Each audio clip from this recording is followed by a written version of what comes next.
Welcome back, family. Mangitu Imzadi. Mangitu Adam.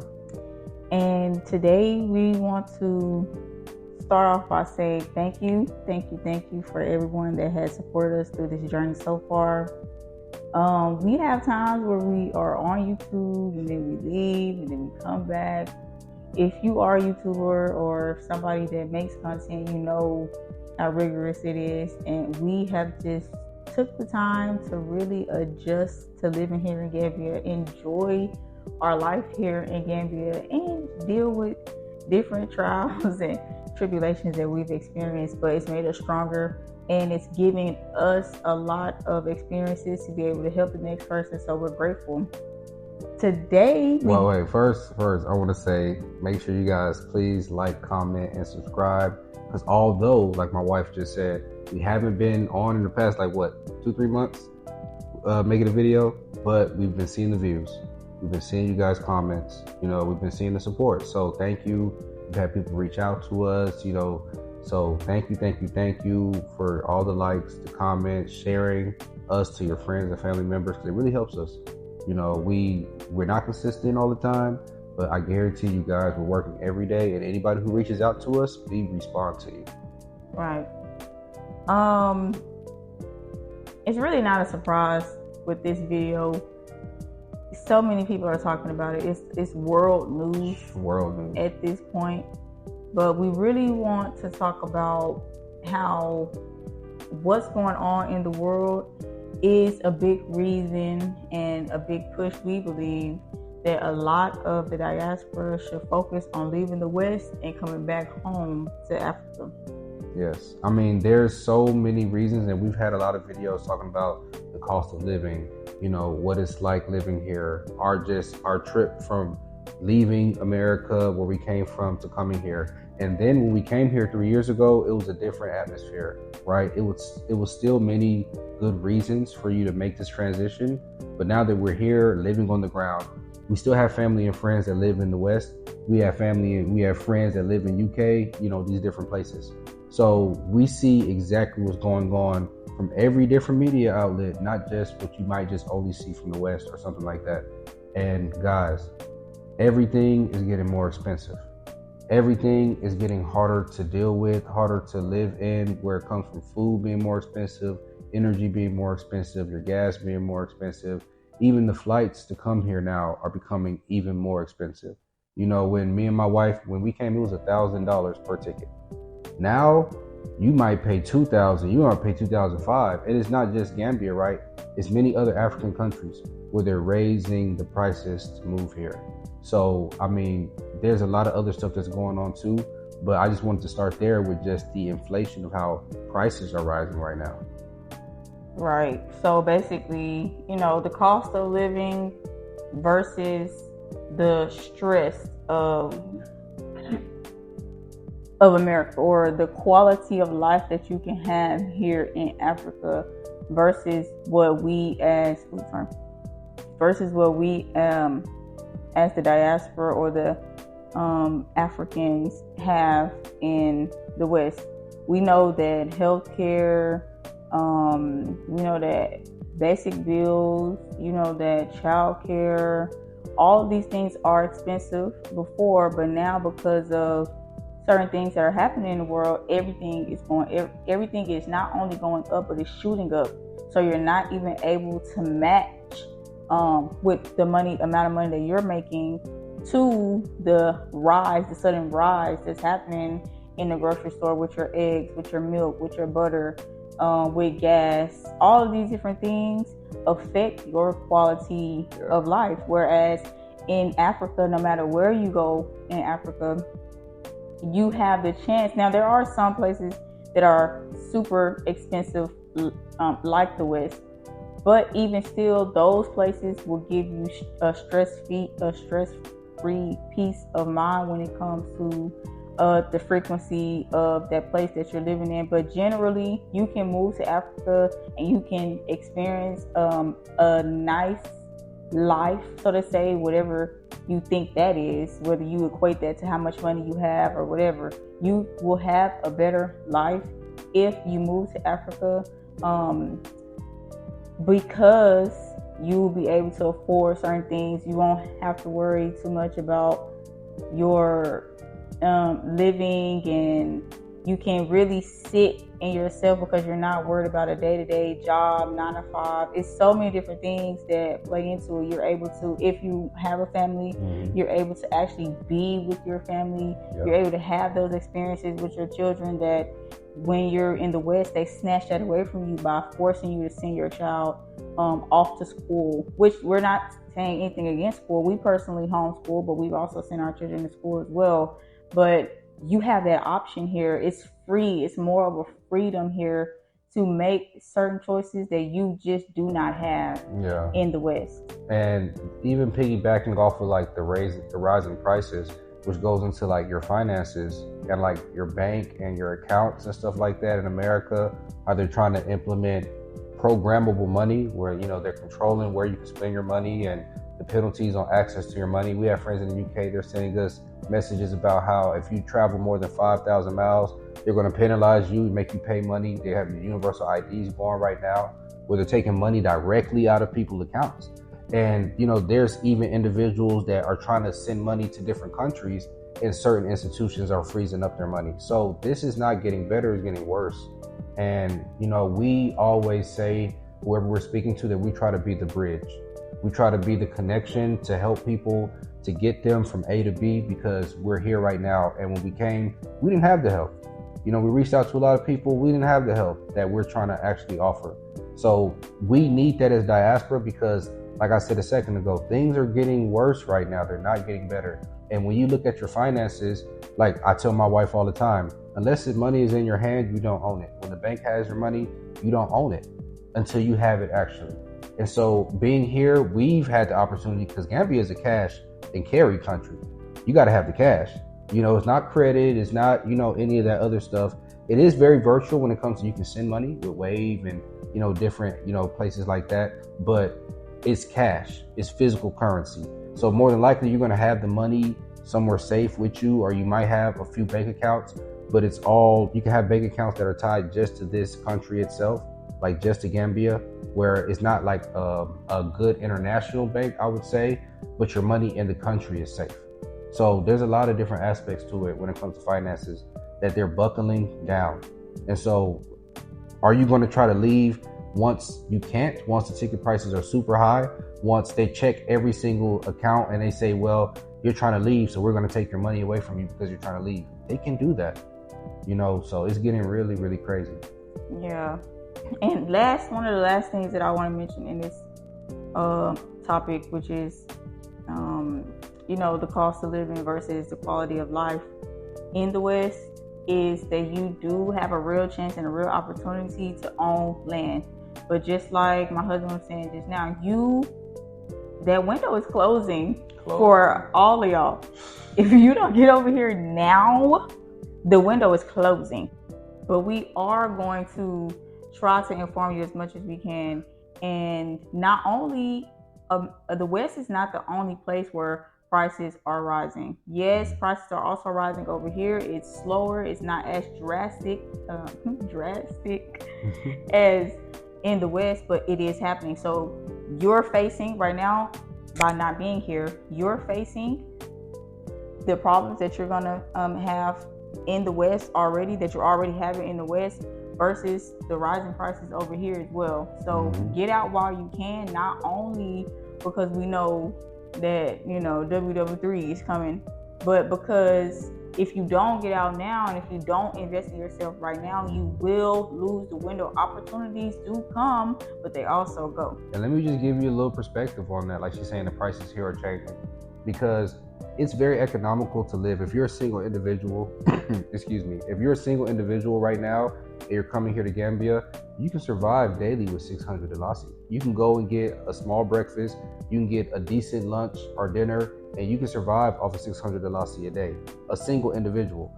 Now you start adding more people, it's going to be a little bit more, but still, you're still spending less than $100 a day. You know, easily you spend maybe $40, $50 a day with a 3-person family. Here, you can live like that. You can get an apartment, 2-bedroom, 3-bedroom, 8,000, 9,000 Dalasi. That's $110, $120 a month, right? So times 12, so you might be spending 1,003, 1,004 a year. So, but let's go back 3 years ago when we first arrived. When we first arrived, you can get a 2-bedroom place for like 5,000, 4,000 a month. A bag of rice was cheaper. Cement was only 300 Lassie a bag. Now it's 400, 500 Lassie a bag. You see how it's changing? The land prices back when we came was 80,000, 90,000 for a plot of land. Now you'll get it for 200, 300,000 for a plot of land. Now it's not expensive. I'm talking about the Lassie. It's not expensive in dollars or in euros, but the price is going up. And when you put on top of that your plane ticket, when you put on top of that renting for a little while until you actually have your land built out and stuff like that, the time is now, because it's not going to get any cheaper. Yeah, it's not. And even if you feel like those prices are expensive, because we do understand a lot of people don't already have you don't already have 3,000, 4,000, 5,000 cents to the side that you can use only solely to purchase land. So keep that in mind. If you know right now that you don't have the funds to purchase land, then what's the chances of you getting out of the environment that you're in? It's low. It's not impossible, but it is low. Mm-hmm. So you have to try your best to get out at this price point. Don't wait until you have it all figured out in your mind and the perfect plan and the perfect time, and jump ship.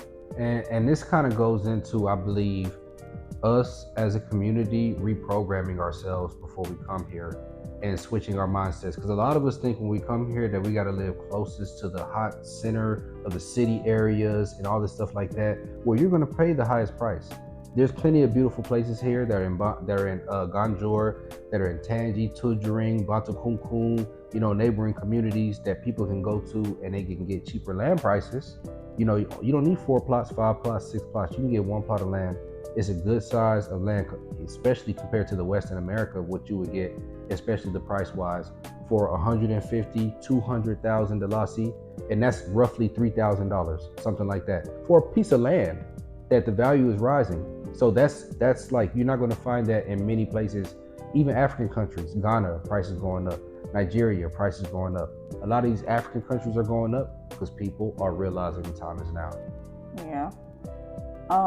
Which another point I would say is opportunities that are in Africa for the diaspora versus in the West, and the different economic changes. So again, we already kind of spoke about the economic changes, but not too much about the opportunities. And here you have a lot of business opportunities that you can pursue if you decide to actually put your all into it.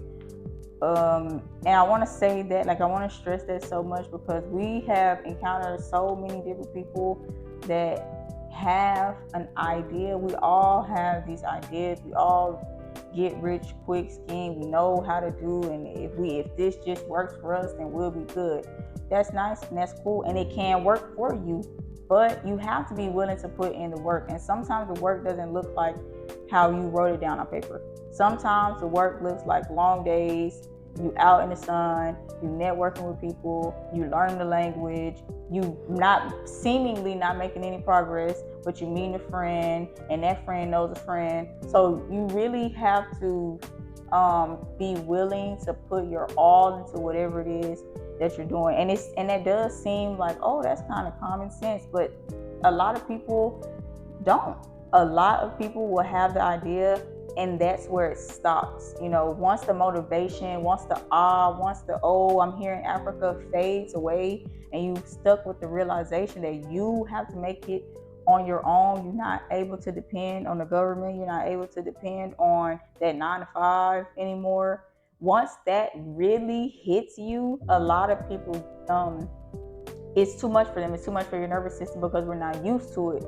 You are ready for it, but you're just not used to it. And so it will hit you. It's a culture shock. It's a part of the culture shock, one of the things. And so you have to be mentally ready to put in the work, regardless of what the work looks like, regardless of how long it takes, and regardless of if you feel like it's actually moving or not. Yes. Because a lot of times, especially as an entrepreneur, you will be moving, but you won't feel the move. The move is all in the shadow realm, but it's still moving. Yes. So you have to believe in your heart what you're doing and find different ways to stay motivated alone. Find how to be disciplined when that motivation fades out. Because even you've seen from our channel, we're pretty authentic on our channel. From our channel, we have posted, left, came back, post, leave again. So even we're working on that consistency, which is why we're saying to you, be consistent, be determined. You know, when it comes to opportunities, like, and you think about in the West right now, how everything is saturated. You try to get a job somewhere, it's hard to get a job, or if you're trying to get a higher position, already 3, 4, 5, 30 people that are vying for that position. If it's a business, it's already 40 cake shops. If it's a tire shop, it's already 1,000 tire shops. If it's a hospital, or if it's anything, a clinic or anything else like that in America, a restaurant, there's already many of those things saturating, and it costs way more money to enter those things as far as opportunities go. That's one of the reasons why we came here as well. In our age range, mostly in America, you have low-end jobs. You're not going to get some major 6-figure job or something like that unless you know somebody already in the company, your grandfather in, your family members are part of that company, something like that. But here we're able to go and meet the owners. We skip the middleman here. You're able to go and see who owns the shop, who built the warehouse, all of that stuff, and do business with them directly. So you save a lot of money that way. Also, it's not saturated like it is in the West. There's not a million of these different things. Now, I will say this about the saturation. Although it's not saturated here, people still need to come with the mindset of, I need to bring something that's going to benefit the community. It doesn't, just because you see that, oh, there's not a lot of people that's selling skis. There's nobody competing with me if I start selling skis here. Well, do people need skis here in Gambia? No, Gambia's hot. There's no snow. So you got to make sure that what you're bringing is actually something that the people need and make that accessible, because the opportunities are here. The opportunities are all over Africa. You know, Africa has the largest youth population in the world. And by 2050, we'll have the majority of the youth in the world in Africa. So what does that say? That says that the opportunities are here, the energy is here to get those opportunities actually enacted and done. Yeah. So just to end that topic, different things that you should do your own research on. Opportunities, you have agriculture, you have tourism, you have education. These are the different businesses, or these are the different lanes that you could potentially look into. There's so many different ones as well. Oh, you know. It's so many different lanes, but we would advise you to do your own research, and yeah. And it has to resonate with you again, like she was saying, and make sure you stay consistent in it, because if it doesn't resonate with you, you won't stay consistent. You end up falling off or become uninterested. So make sure that it's something you really vibe with, you're interested in, so you can go with it in the long run. Right. Another big reason why you should move from the West is because when you move to Africa, there's a spiritual reconnection that happens when you are even before you touch ground. Just thinking about it, meditating on it, praying about it, there's something within you that starts to feel at home or at peace, and it's indescribable. It's not really something that you can describe, but on that journey, as you're on this journey, even watching this video, you will feel some sort of pull or some sort of call, like, yes, I do need to go back. I do need to be here. And these are the people that we're speaking to. We're not saying that every African in the diaspora needs to hurry up and rush back to Africa, which that's ideal, right? But we know that a lot of people are indoctrinated. They're not going to be able to stay here. They're going to complain that they don't have potato chips. They're going to complain that they're not able to have this certain standard of hospitalization. They're going to complain that the doors aren't as straight as they are in America. So it's different things that you can complain about if you were looking to complain. But those people stay far away from Africa, stay far away from us. And if you are called, though, these are people that we're talking to, because again, when you come, when you even think about coming, you're gonna start to feel that reconnection. Once you're here on the ground, you're gonna start to have your nervous system is going to start to calm down. You're going to start to be feeling more grounded, be more sure in your decisions. A lot of time in the West, we're unsure about the certain decisions that we want to make because we have to jump through so many hoops just to make that decision. Oh, I need to rest, I'm not feeling good, but I have to work this Saturday and I can't take another day off. If I take another day off, then I'm gonna get a mark, and if I get another mark, then that's 2 more marks, and then I'm fired. So these different things, 1 mark, you're fired. Right, these different things are the reason why you might not make that decision. Whereas here, if we don't want to get up, we're not getting up. If we don't want to move, we're not moving. And that, taking that power back, is something that's worth every penny in the world. It's priceless. It's definitely priceless being able to have the peace of mind to now know who you are as a person and what you truly want to do. Of course, when it comes to like monetary things, you might want to figure that out before you get here, as far as like what you want to do and stuff like that. But it's just like reflection on your character and your values and your principles, and like she was saying too, your spirituality. Because I always say this, over 60% of people that were enslaved came from West Africa, and a large amount of them came from the Gambia. That's why the Gambia has Kunta Kinte Island. The movie Roots, that was from an individual that came from exactly where we're living now. So that shows you how deeply connected, for African Americans specifically, how deeply connected this region is for us. So you're gonna feel that coming here. The first time you go to the beach and you look across that water, you're gonna know exactly how every one of your ancestors felt. So it's very important. I feel like my wife, she's been to the island. She's been, walked through, spoke with the Akalo there, everything else like that. It's an experience. It's something that I feel like all of our people should experience if you have the tolerance for it, if you're in that place in your life to do it. Because reconnecting with where you're from is like you're tied to a rope and then the rope breaks and now you can't find your way home. But this reconnecting is reconnecting that rope. And now you have some guide back to where you're from. And it's so important, so important for us to know who we are and where we're from as a people. Yeah, absolutely.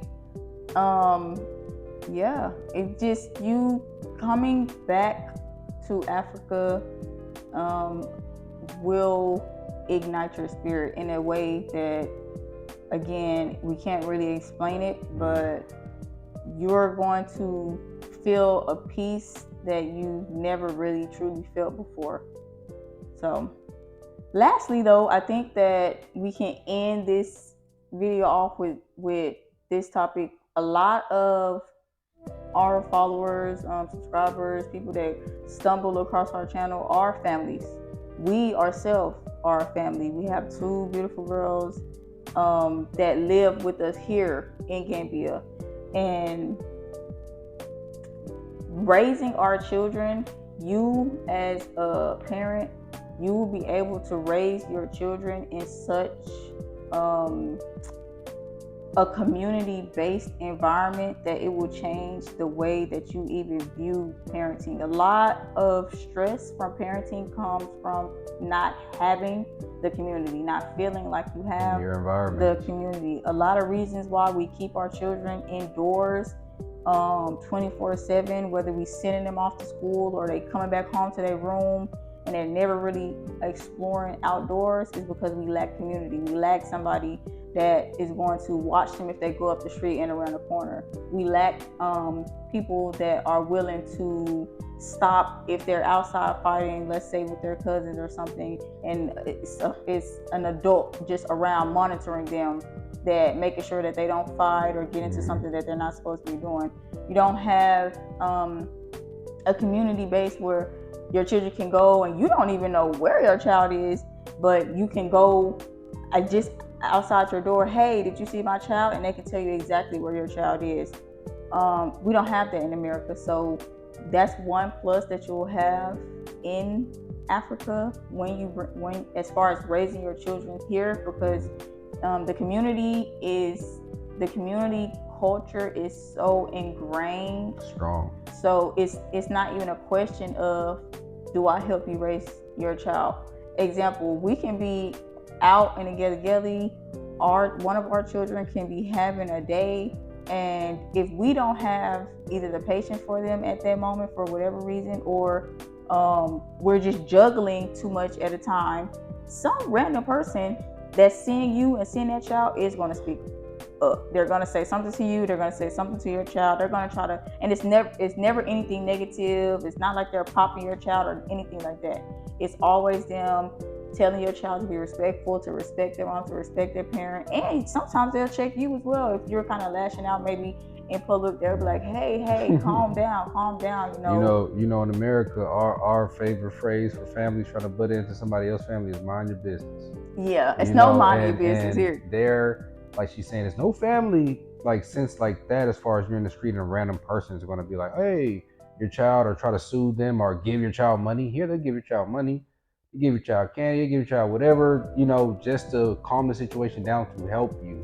And right now, I can look at the phone, it's 9:30 right now at nighttime. It's Ramadan right now. I guarantee you there's children running outside right now. Oh, yeah. There's children outside right now, 9:30 at night. It's pitch black outside right now. But you know why it's okay? Because it's community. Everybody knows each other's child. They know each other's that live in the different compounds, the aunties, the grandparents, the uncles, the mom and dad. So it's community. You're not worried about your child running 5 blocks up, because you know where they are. They know where you are. And they got cell phones here.